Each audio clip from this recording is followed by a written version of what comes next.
Welcome everyone to Grumpy's Coffee Talk Show on Rumble.com. The clock strikes 8, the morning light is dim, another day begins, the choice is looking grim.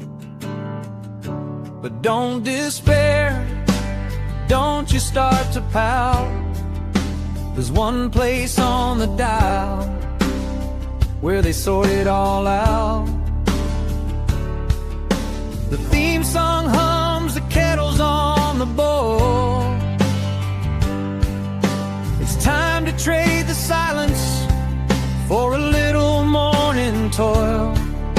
Sip that strong black cup and find a comfy chair, 'cause Grumpy's Coffee Talk Show is back on the air. Oh, we're sipping strong coffee and the mood is terse, talking about the daily affairs of this whole universe, from the headlines screaming to the whispering wind. There's no topic too twisted, no thread left unspun. We'll open up the Bible for a little golden truth, then pivot to the shadows of our conspiratorial youth. It's Grumpy's Coffee Talk, where the facts might get blurred, but you'll always leave informed, or at least kind of stirred. Yep. Or, as I like to say, you might even leave a little disturbed. Who knows? But either way, welcome back to another episode of Grumpy's Coffee Talk Show, where we do sip on that strong coffee provided by our sponsor, Honeybee Cigars. That's one thing we do. We don't, but we sip that strong black coffee. But here at Grumpy's Coffee Talk Show, we prefer to spill the tea. See, we like to spill that tea on those subjects that, people have questions about them, but they don't want to ask them. People have thoughts, but they don't want to express them. Somebody needs to be out here talking about things, and I'll ask questions. I don't mind. And what we're going to look at today, it's on everybody's mind. It's been in the news for 19 days now. And of course, the public is starting to have some questions. They're starting to, with something like this, there's all kinds of stories and rumors and all matters of things flying around. And that's why I've kind of avoided it, for a good bit, because I don't want to, don't be disrespectful, about it at all. I don't know what that would feel like to have a parent be abducted and missing. I don't know that. So I'm not trying to be insensitive. I'm not trying to be, rude or anything like that. But there's just a lot of things, people are starting to ask a lot of questions. And everybody's trying to play super sleuth and trying to get ahead of the game and figure this thing out.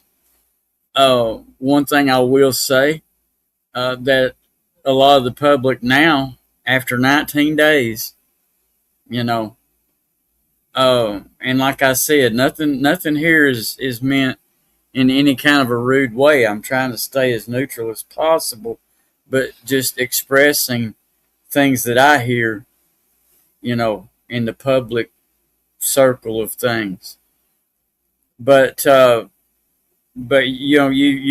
been a mention in the news cycle for 19 days now. And yes, Nancy Guthrie, her daughter, Savannah Guthrie, today's show co-host. So there's some celebrity there. But, a lot of the public are starting to wonder, because, this is 19 days now. And now they're trying to play it as, she's America's mother because It's Savannah's mom, and she's been on the show, and we've heard pretty much everything that's being put out there. The thing about it, I mean, the way it's all started, it was on February the 1st. The quiet little affluent neighborhood of Catalina Foothills in Tucson, Arizona, became the center of all this investigation and all this attention. Oh, Nancy Guthrie, as we said, 84-year-old mother of today's show co-anchor Savannah Guthrie, she vanished from her home. Okay, now this just isn't a missing persons case. It's a disappearance defined by high-tech forensics, conflicting ransom notes, and a series of oddities that have seasoned investigators calling it a case that rewrites the textbooks. I'm sure it does. Today, don't let me get bias in there. Today, we're stripping away the headlines, and we're going to look at the facts, the timeline, questions the public's still asking 18 days later. Just some of the common sense stuff, people. I mean, yes, and like I said, this is not to be insensitive. It's not to be rude or anything of the nature. No, it's not. I feel for this family. They've got a missing family member. But, I mean, I'm also for let's take a look at all that's going on at the same time.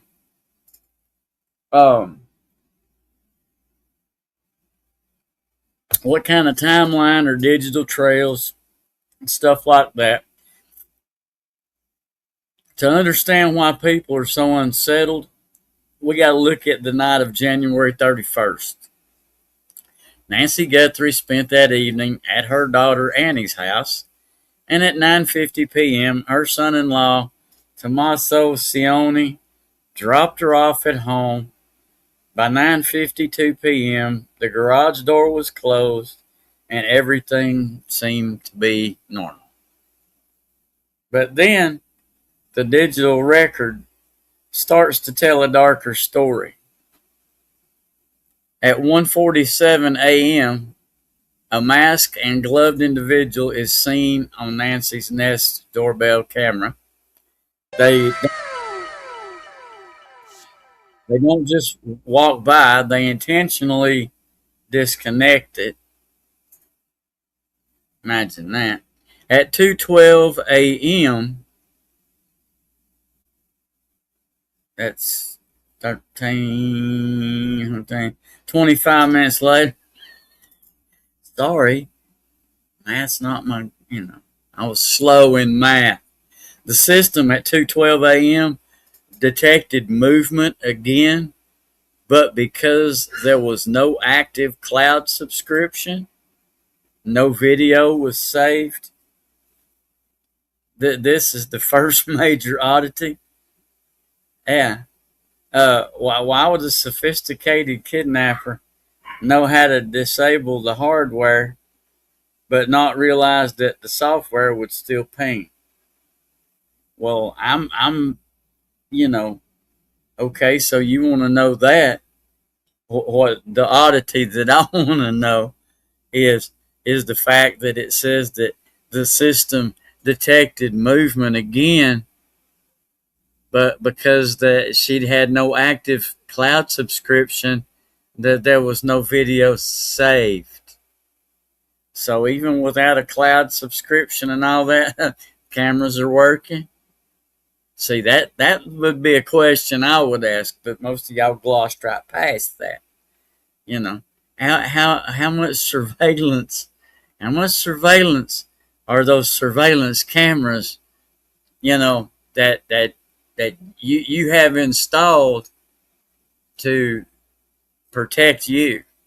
In these cases, how much are they really, still watching you when you don't think they are? See, that's just, I guess that's one of them short circuits in my brain that makes me look at that and think of it different. But I'm sorry. Um, now at 2:28 a.m., mere 16 minutes later, these things seem to be happening in 15 and 16-minute segments. I wonder if there's anything to do with that too. Uh, this is perhaps the most detailed. Yeah, it is, man. It's a lot of craziness in a lot of this. And like I said, I'm trying to stay neutral and throw it out here, without without any bias here.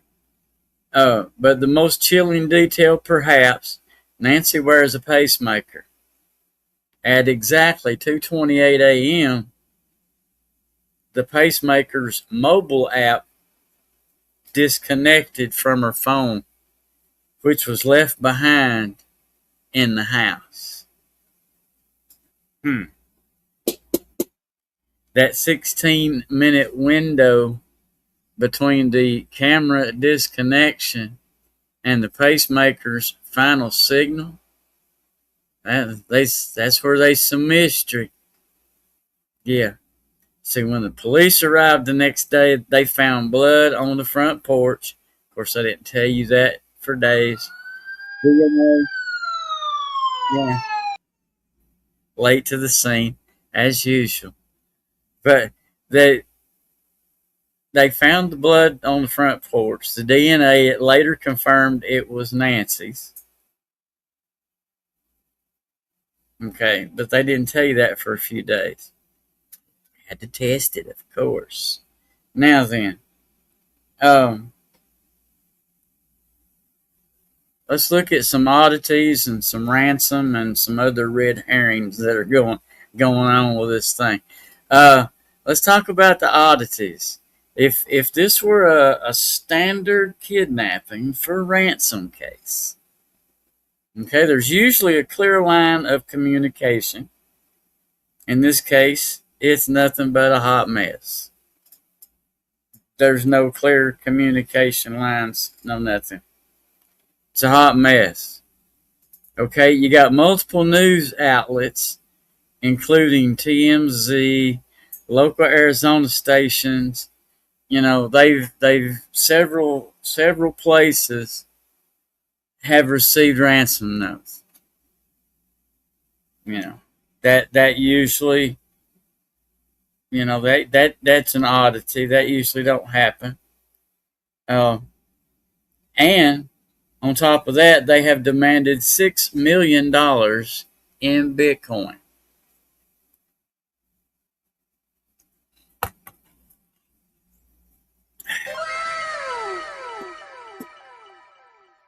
In case y'all hadn't noticed, right now Bitcoin is tanking badly. So that wasn't a very smart request. I mean, are we waiting for the price to drop so we can get a discount? But, the catch to all this, the FBI has yet to publicly authenticate any of these at this printing, at the printing of my notes and stuff. One note claimed that Nancy was already south of the border, meaning down yonder in Mexico. Another set deadlines that have long since passed, with no further contact, which is another oddity. See, these things, things only lead to more questions. See, then there's the suspect. Supposedly you got a suspect.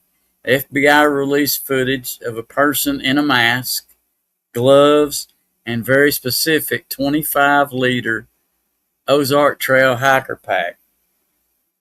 Experts like retired NYPD Sergeant Joe Giacalone have pointed out that targeting an 84-year-old woman with significant medical needs for a financial ransom is highly unusual. Well, yes, normally it is.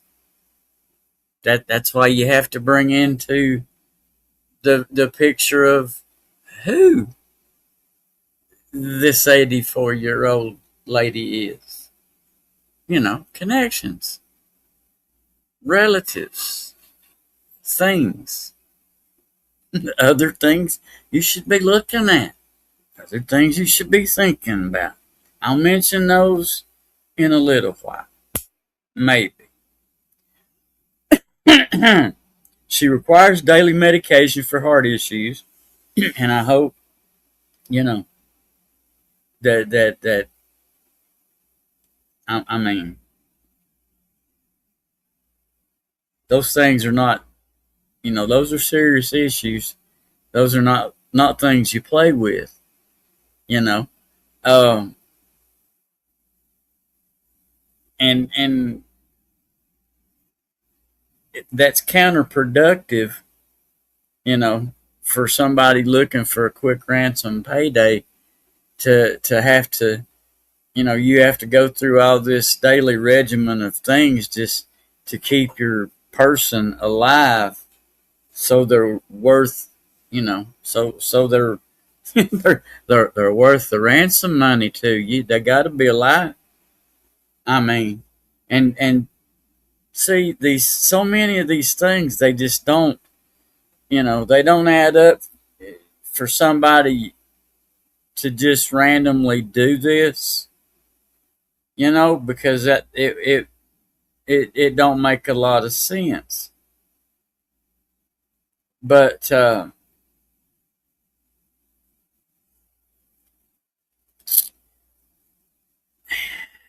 then they got friction between the agencies.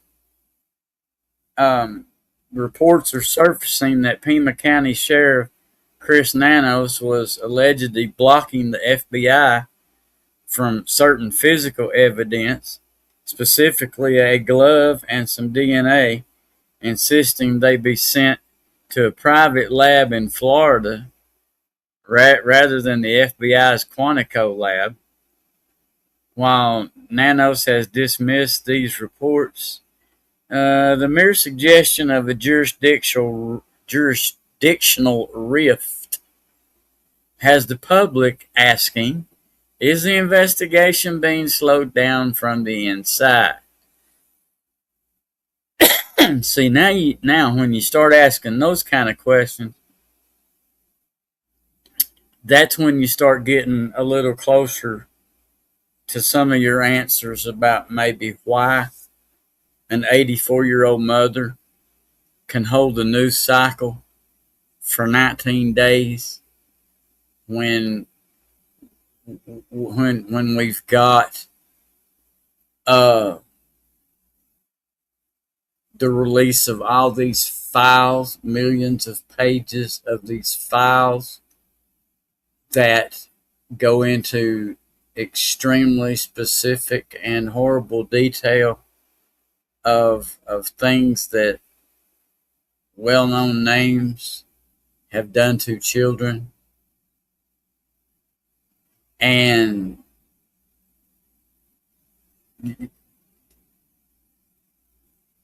but this is what leads the news cycle for the last 19 days. I have a hard time believing. I mean, and like I said, I don't say any of this in any kind of disrespect. I feel for that family. But I feel for that family, but I think that family knows, they understand clearly the message being sent. And that's just strictly conspiracy theory guessing on my part. I don't have evidence to any of that other than just playing connect the dots. I mean, when your husband is eyeballs deep with a couple of specific Democrats and Clinton,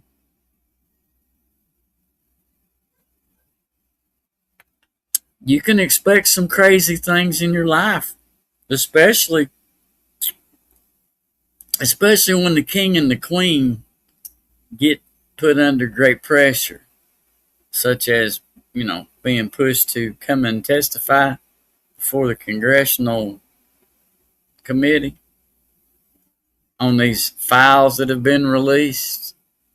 There's there's nicer ways to send messages that say, you need to just be quiet and go away, or you can be quiet and go away.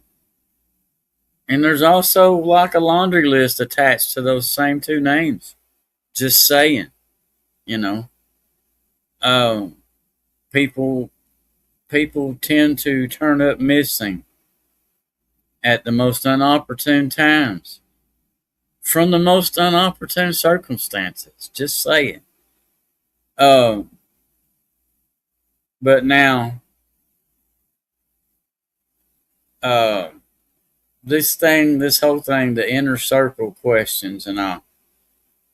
Whenever high profile cases hit a wall, the public starts looking closer at the family. Well, while authorities have stated the Guthrie family is cooperating fully, social media has been rife with speculation. As always, they always are. See, they asking about the son-in-law, last person to see her. Um, I mean, let me just remind you, um, if you want to go with that and say, because he was the last one to see her, because he did, indeed drop her off at home. Um, I can remember an instance not so long ago, um, where there was some things thrown around and some jokes that were told about it in a laughingly kind of way. But um, when the Pope passed not long ago, y'all remember who was the last person to be with him and talk to him? Yeah. So if you want to use that kind of logic, and nobody had any long talks with that gentleman, and he was the last one to be, known to be seen with the Pope before he clocked out. But people are asking about the son-in-law, but and now from what I understand, they've cleared the entire family. That was one of the things I heard on the news. I think it was over the weekend or right there Monday. Maybe it was Monday or Tuesday. But they've cleared the family from what I understand, and I could be wrong on that. But talking about the targeted nature of the crime, suspect knew exactly where the cameras were. They knew that Nancy lived alone, and they knew when she arrived home. Well, that's, yeah. And those are other little questionable oddities. How'd they know these things? Were they being followed? Was she being tracked in other ways? There's also the jewelry angle. Nancy Guthrie wrote a book on jewelry and once owned a store. The Jewelers Security Alliance has even offered a $10,000 reward, noting the abduction happened just as the famous Tucson gem shows were beginning. Was this a botched robbery by someone who thought she had high value inventory at home? Okay. There's you another legit thing. See, that they weren't making a whole lot of talk about this. You weren't getting a lot of talks and facts coming out about a lot of this. Um,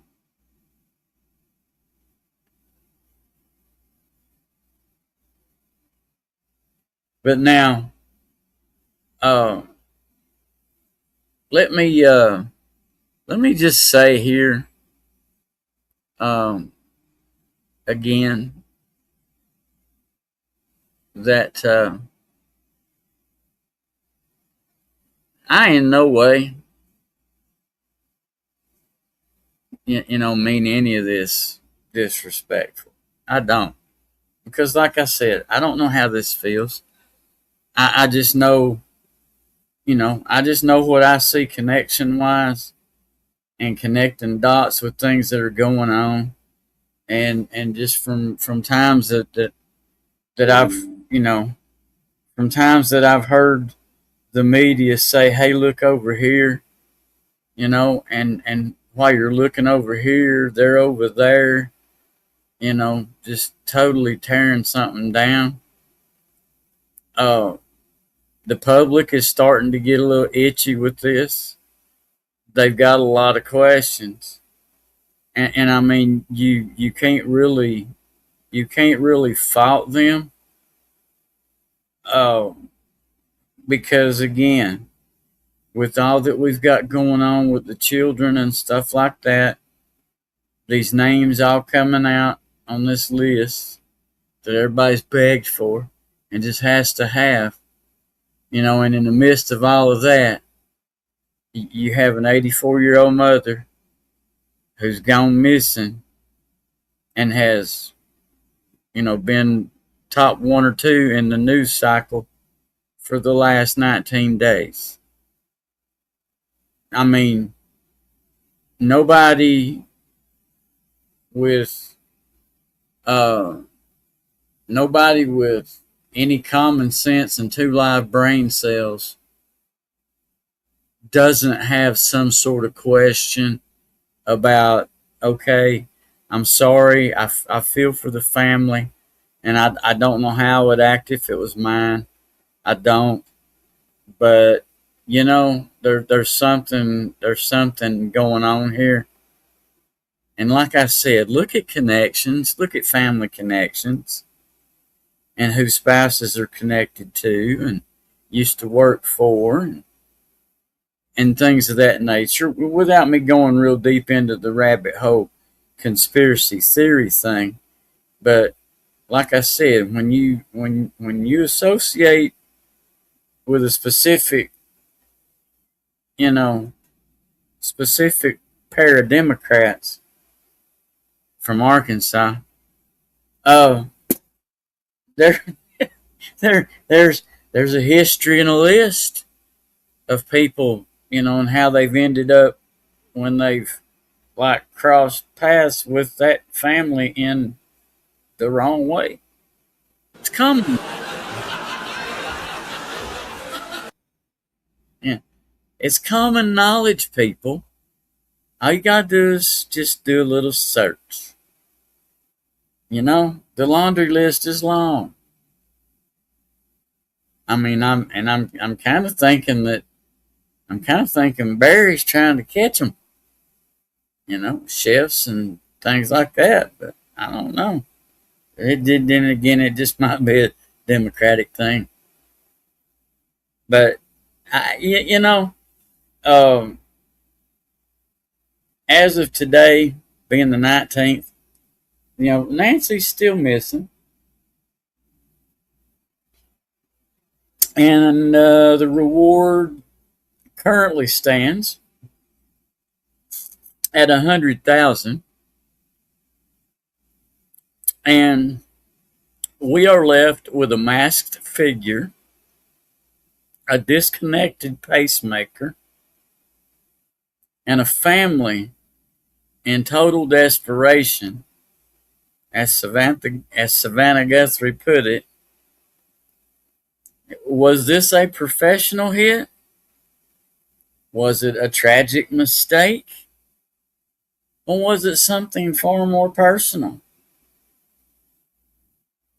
Until that DNA from the glove found 2 miles away returns a match, we're all just watching the clock. Because other than that, I don't know that there's a whole lot for them to go on or a whole lot for them to talk about. But I could sit and go on about this, for another 30 minutes and just what I think personally. But it's not about what I think personally. Like I said, I'm just trying to throw it out there from a neutral and what other people are asking. And like I always do, I ask you to look at things through your own lens. Take any glasses off that are associated with anything you've been told, taught, or programmed to believe in your life growing up. Look at it with your own two eyes, your own common sense, the faculties that your own Abba Father gave you to work with. That's what I want you to do. See, I'm more about teaching people how to think and let them use their own talents that were given to them by Abba Father. I'm all about doing that as opposed to trying to tell you what to think and try to give you the answers. Because see, if I'm giving you all the answers, then I'm not doing anything more than telling you what you need to think and believe. And that's not what I'm here for. I'm here to open your mind. I'm here to enlighten you that, Abba Father gave you the common sense. He gave you the ability to look at things through your eyes and come up with your own logical conclusions to everything going on around you. See, it's not always about what somebody's told you, what somebody's taught you, or what some book has shown you. Because we've already proven that the majority of the things we've been taught in our life aren't what they actually are. Just saying. But anyway, we're going to scooty-doodle on and make this the end of this one. And like I said, out of all due respect, I do hope this lady is all right. And I hope she is returned to the family. But like I said, just look into some things. Do your own research. Connect the dots. When you see who spouses used to run with and do business with and associate with, and then you put that together with the fact that all these files have come out, and then you put that together with the fact that a specific Democratic royalty couple was supposed to testify and are acting like they're above it. When you start putting all those dots together, some things will clear up. But this is all we're going to say on this one. That's it. We're going to wind that thing right on down. Look here. I've enjoyed it. But like I said, prayers to the family that mom's returned safe and everything's good. Regardless, even though we have our thoughts and assumptions and allegations of what's playing out, I pray the woman comes home safe, regardless. Okay? This is Grump. I love you. Abba Father loves you too. But if he's not driving the bus in 2026, yeah, then you might want to pull over and switch seats with him, because you may be looking at some big old potholes. Might derail you. But anyway, this is Grump. I'll catch you, let's see here, round about Sunday, I believe, will be that next one. Let's see what we got in store then. But until then, this is old Grump saying goodbye. Goodbye, Honeybee. Goodbye, Cigar Loons. I'll catch all y'all later on the next one. Thank you for watching and make sure to follow. So if you're feeling puzzled, if the world feels like a game, tune in to Grumpy's talk show and never be the same. The coffee's running out now, the show is at its end, but come back tomorrow morning, my skeptical friend. Yeah, Grumpy's Coffee Talk Show, that's the word.